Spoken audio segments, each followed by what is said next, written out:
So time running out.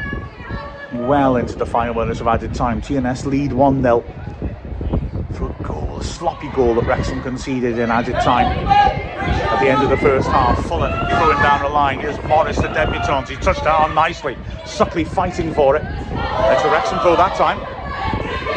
So, one final roll of the dice. Ball thrown down. Morris gets a good touch on that.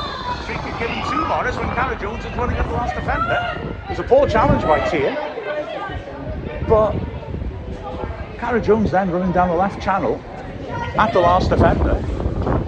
Let it carry on. The referee's been playing a lot of advantage in this game, but that big opportunity to do so, she hasn't grasped. Morris is hurt, clearly. Tia, who apologised to her, is hanging around. She's leaving it now, but Morris did well there to just help it on.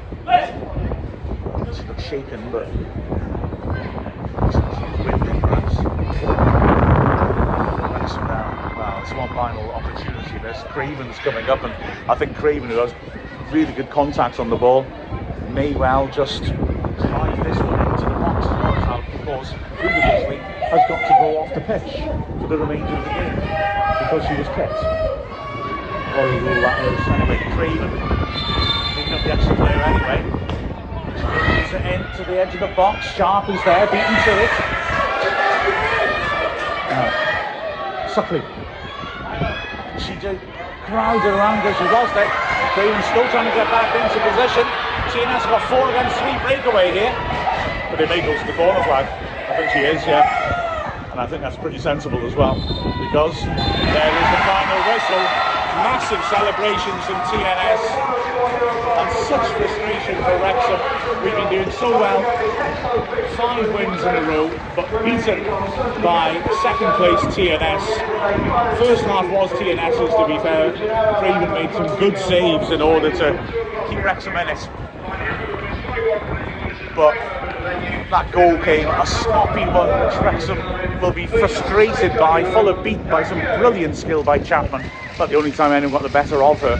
It was fed into the box, attacked by Lexi Jones, and well, Craven did really well to dive in and save initially, but just couldn't quite gather it in and just poked into the empty net.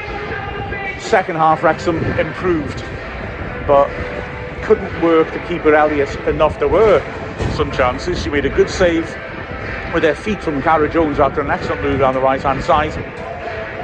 And Wrexham went unbelievably close when there was a scramble, and Cara Jones from 6 yards out drove a shot, Cairns it was, drove in a shot, which unfortunately Rosie Hughes blocked on the line. There was no one to stop it. It would have been a goal.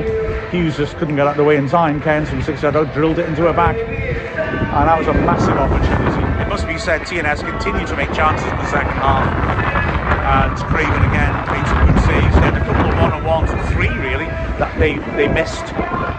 A big part of that being Craven rushing off the line and doing ever so well. But yeah, shame for Wrexham that the winning run ends, and we now have a tough game at Cardiff where we need to get that momentum going again. Wrexham much improved in the second half, but TNS were worthy winners, to be fair. Their attacking 3 of Chapman, Tier and Jones were very impressive. But Wrexham showed great heart. Big issue for Wrexham as well, that Abby Indenen went off injured, and to see her now walking across the pitch with a boot on or on crutches, I mean, that's a huge concern for Wrexham. But as TNS celebrates, Wrexham have to go again with the final score of TNS 1, Wrexham 0. I'm Mark Griffiths from Wrexham AFC.